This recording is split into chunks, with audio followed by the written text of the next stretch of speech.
Open టాక్కి స్వాగతం. రాష్ట్రంలో రోజుకొక సంచలనం అయితే చోటు చేసుకుంటుంది. తాజాగా కోడికత్తి సీను మనకు తెలుసు, జగన్మోహన్ రెడ్డి మీద గతంలో ఎయిర్పోర్ట్లో దాడి చేశాడని అభియోగాలు ఎదుర్కొంటున్నటువంటి కోడికత్తి సీను ప్రస్తుతం విశాఖ జైల్లోనైతే ఉండటం జరిగింది. అయితే తనకు 5 ఏళ్లుగా న్యాయం జరగటం లేదు, జగన్మోహన్ రెడ్డి కోర్టుకు వచ్చి సాక్ష్యం చెప్పకుండా నన్ను వేధిస్తున్నాడని ఒక దళిత యువకుడైన కోడికత్తి సీను కానివ్వండి, ఆయన తల్లి సావిత్రి, సోదరుడు కూడా తీవ్ర ఆవేదన వ్యక్తం చేస్తున్నారు. 5 ఏళ్లుగా ఒక్కసారి కూడా ఎన్ఐఏ కోర్టుకు హాజరు కాని ఏకైక వ్యక్తి జగన్మోహన్ రెడ్డి. ఎందుకనంటే హాజరైతే కోడికత్తి సీనుకు బెయిల్ వస్తుంది, బెయిల్ వస్తే అసలు విషయాలు బయటపడతాయి అనే ఉద్దేశంతోనే జగన్మోహన్ రెడ్డి కోర్టుకి హాజరవ్వకుండా ప్రతిసారి ఏదో ఒక పిటిషన్ వేసి బెయిల్ రాకుండా అడ్డుకుంటున్నాడు. దీని మీద తీవ్ర నిరసన వ్యక్తం చేస్తూ 18వ తారీఖు నుంచి అంటే మొన్నటి నుంచి కోడికత్తి సీను జైల్లోనే ఆ నిరాహార దీక్షకు దిగుతున్నట్టుగా ప్రకటించాడు. అదే సమయంలో మద్దతుగా తల్లి, సోదరుడు కూడా విజయవాడలో నిరాహార దీక్షకు దిగుతున్నట్టుగా ప్రకటించారు. మీ పిల్లలు ఇంటర్మీడియట్ మరియు ఎంసెట్ చదువుతూ సబ్జెక్ట్స్ లో కన్ఫ్యూజ్ అవుతున్నారా? కాన్ఫిడెన్స్ లెవెల్ తక్కువగా ఉందా? Rise the perfect guide. Description లో ఉన్న లింకును ఉపయోగించి సబ్స్క్రైబ్ అవ్వండి. అయితే కోడికత్తి సీను నిరాహార దీక్షకు దిగిన విషయాన్ని జైలు అధికారులు దాచిపెట్టారు. వాస్తవానికి 18వ తారీఖు కొంతమంది దళిత నేతలు జైలుకు వెళ్ళి ములాఖాతు సమయంలో కోడికత్తి సీనుని కలిసి నిరాహార దీక్ష బయటకు వచ్చి నిరాహార దీక్ష ప్రారంభించాడని చెప్పి ధృవీకరించడం జరిగింది. కానీ ఆ రోజు సాయంత్రానికే జైలు అధికారులు ఒక ప్రకటన ఇచ్చారు. అబ్బాయి కోడికత్తి సీను నిరాహార దీక్ష చేయటం లేదు, జైల్లో ఎటువంటి నిరాహార దీక్షలు సాగటం లేదని చెప్పి ఒక స్టేట్మెంట్ ఇచ్చారు. ఎందుకు ఇచ్చారు ఆ స్టేట్మెంట్ అంటే, నిజంగా కోడికత్తి సీను కన్నా జైల్లో నిరాహార దీక్షకు దిగితే రాష్ట్ర వ్యాప్తంగా కూడా ఇప్పుడు కోడికత్తి కేసు అనేది మరొకసారి చర్చనీయాంశంగా మారుతుంది. ఒక దళిత యువకుడిని జగన్మోహన్ రెడ్డి 5 ఏళ్లుగా ఏ విధంగా వేధిస్తున్నాడు, ఆ కుటుంబాన్ని ఏ విధంగా వేధిస్తున్నాడు అంశాలు మరొకసారి తెర మీదకు వస్తాయి. కాబట్టి కోడికత్తి సీను విషయంలో జాగ్రత్తగా వహించకపోతే అది జగన్మోహన్ రెడ్డి మరింత డ్యామేజ్ చేస్తుంది. కాబట్టి ఇందులో కుట్రకోణం లేదని ఆల్రెడీ ఎన్ఐఏ తేల్చింది. కాబట్టి జగన్మోహన్ రెడ్డి ఆదేశాల మేరకే బహుశా జైలు అధికారులు వ్యవహరించుంటారు. అందుకనే ఎటువంటి నిరాహార దీక్ష లేదన్నారు. తరువాత ఈరోజు కోడికత్తి సీనుని ములాఖాతులో కలిసేందుకు మళ్ళీ దళిత సంఘాలు వెళ్ళాయి. వాస్తవానికి వారంలో 2 ములాఖాతులు ఉంటాయి. మొదటి ములాఖాతు మొన్న 18వ తారీఖున జరిగింది. రెండవ ములాఖాతు కోసం నిన్న శనివారం నాడు, ఆ శనివారం కానీ లేదు ఈరోజు కానీ వెళితే జైలు అధికారులు లోనకు వెళ్లకుండా అడ్డుకున్నారు. ఎందుకు మీరు ములాఖాతులో మాకు కలిసే అవకాశం ఇవ్వటం లేదు, మాకు ఇంకో అవకాశం ఉంది కదా అని అడిగితే, లేదు మీ రెండో అవకాశం కూడా అయిపోయింది, వారానికి 2 ఉంటాయని చెప్పారు. అప్పుడు అడిగారు దళిత సంఘాలు, రెండో అవకాశాన్ని ఎవరు వాడుకున్నారు? మొదట మేము వెళ్ళాం, తర్వాత కోడికత్తి సీను తల్లి, సోదరుడు కూడా ఆ దీక్షలో ఉన్నారు, నిరాహార దీక్షలో, కాబట్టి వాళ్ళు రాలేదు, మేము రాలేదు, మరి రెండవ ములాఖాతు మీరు ఎవరికి ఇచ్చారని చెప్పి గట్టిగా నిలదీస్తే అప్పుడు అసలు విషయం బయట పెట్టారు. ఏమని? జైలులో దీక్షలో ఉన్నాడు, అందుకే మేము పంపటం లేదని.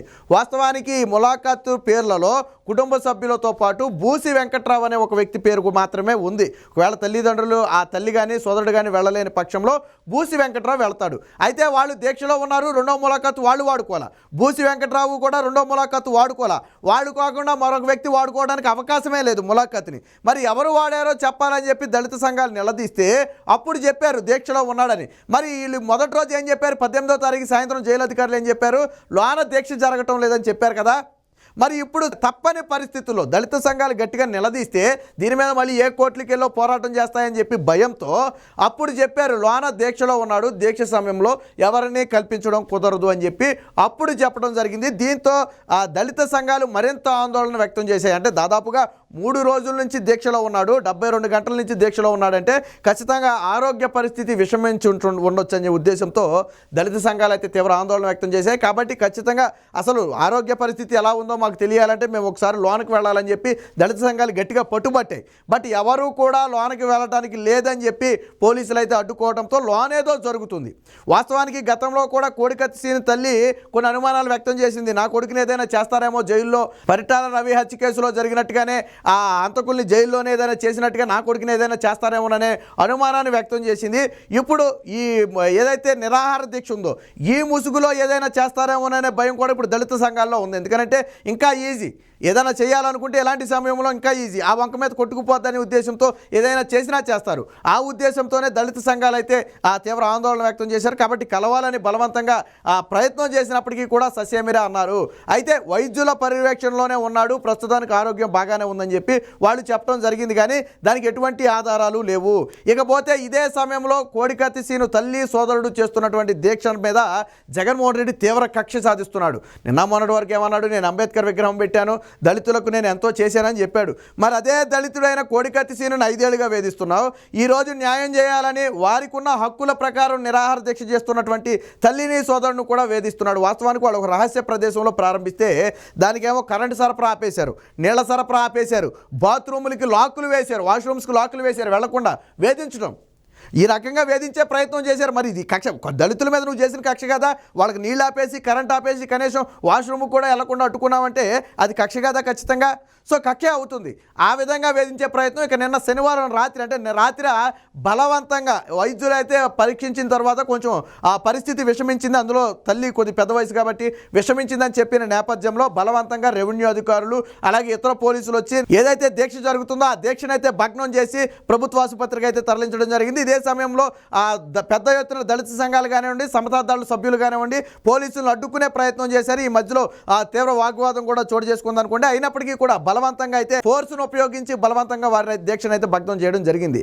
అంటే కోడికత్తి సీను తల్లి ఒకటే చెప్తుంది, నేను దీక్షను విరమిస్తా, జగన్మోహన్ రెడ్డి కోర్టుకు రావాలా, జగన్మోహన్ రెడ్డి కోర్టుకు వచ్చిన తర్వాతే నేను దీక్షను విరమిస్తాను, లేదా హామీ ఇస్తే నేను దీక్షను విరమిస్తానని చెప్పి చెప్పింది. అయినప్పటికీ కూడా అటువంటి హామీలు ఏమీ లేకుండానే మాకు ఈరోజు బలం ఉంది కదా అని చెప్పి ఆ బలహీనుల మీద, ముఖ్యంగా దళితుల మీద పోలీసులు అయితే విరుచుకుపడ్డారు. ఇప్పుడు ఇదంతా కూడా రాష్ట్ర వ్యాప్తంగా సంచలనంగా మారింది. ఒక పక్క ఇటు కుటుంబ సభ్యులను వేధించడమే కాకుండా అటుపక్క కోడికత్తి సీనును కూడా జైల్లో తీవ్రంగా వేధిస్తున్నారు. గత 3 రోజుల నుంచి దీక్ష చేస్తున్న పోలీసులు ఆరోగ్యంగా ఉన్నాడని చెప్పిన జైలు అధికారులు నమ్మే పరిస్థితి లేదు. ఎందుకనంటే అసలు మొదట దీక్ష చేయలేదని చెప్పింది ఎవరు? వాళ్ళే కదా. తర్వాత రెండో ములాఖాతు కూడా అయిపోయిందని అబద్ధం చెప్పింది కూడా అదే జైలు అధికారులు కదా. మరి ఇప్పుడు ఆరోగ్యం బాగుందని చెప్తే ఎలా నమ్ముతారు? జైలు అధికారులు చెప్పిన 2 మాటలు అబద్ధమే. ఆ రోజు దీక్ష లేదన్నారు కానీ దీక్ష ఉంది, రెండో ములాఖాతు వాడేసుకున్నారన్నారు కానీ వాడుకోలే. అంటే అబద్ధాలు చెప్పారు జైలు అధికారులు. అలాగే ఇప్పుడు కూడా గతంలో చంద్రబాబు విషయంలో కూడా అంతే, వెయిట్ దగ్గరని చెప్పి కుటుంబ సభ్యులు చెప్తే లేదు అని చెప్పి అబద్ధం చెప్పి తర్వాత మెడికల్ రిపోర్ట్లో అడ్డంగా దొరికిపోయారు. అసలు మెడికల్ రిపోర్ట్లో ఆయన బరువే మెన్షన్ చేయడం మానేశారు.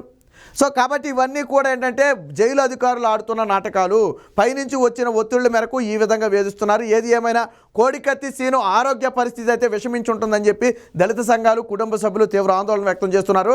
అసలు కనీసం ఎలా ఉందో ఒక వీడియోనో ఫోటోనో విడుదల చేయాలా, లేదా కుటుంబ సభ్యులైనా లోనకు అనుమతించాలని చెప్పి గట్టిగా డిమాండ్ చేస్తున్నప్పటికీ మాత్రం పోలీసులు అయితే ఒప్పుకోవటం లేదు, జైలు అధికారులు ఒప్పుకోవటం లేదు. ప్రభుత్వ ఆ వైద్యుల ఆ పర్యవేక్షణలోనే ఉన్నాడని చెప్తున్నారు. అయితే హెల్త్ బులెటిన్ అయినా విడుదల చేయాలా. ప్రస్తుతం అతను బీపీ ఎలా ఉంది, షుగర్ ఎలా ఉంది, లేదా హెల్త్ కండిషన్ ఎలా ఉంది, నీరసంగా ఉన్నాడా లేదా ఏంటనే విషయం చెప్పాలి. ఎందుకంటే 72 గంటలైంది. ఆల్రెడీ ఇక్కడ తల్లి పరిస్థితి విషమని చెప్పి వైద్యులే చెప్పారు. సరే పెద్ద వయసు కాబట్టి ఈజీగా అస్వస్థతకు లోనవుతారు. మరి ఇదే సమయంలో కోడికత్తి సీను కూడా కొంత అస్వస్థతకు లోనయ్యే అవకాశం ఉంది. కానీ దాన్ని జైలు అధికారులు దాచిపెడుతున్నారనే అనుమానం అయితే అటు కుటుంబ సభ్యుల్లోనూ దళిత సంఘాల్లోనూ రాష్ట్ర ప్రజల్లో కూడా ఉంది. ఏది ఏమైనా జగన్మోహన్ రెడ్డి నేను దళితులకు ఎంతో చేశానని అంబేద్కర్ విగ్రహాన్ని ఆవిష్కరించి 24 గంటలు గడవక ముందే ఒక దళిత యువకుడైనటువంటి కోడికత్తి సీను మీద ఆయన కుటుంబ సభ్యుల మీద ఇంత కర్కశంగా రాక్షసంగా వ్యవహరించడం అనేది ప్రజలందరూ కూడా చూస్తూనే ఉన్నారు.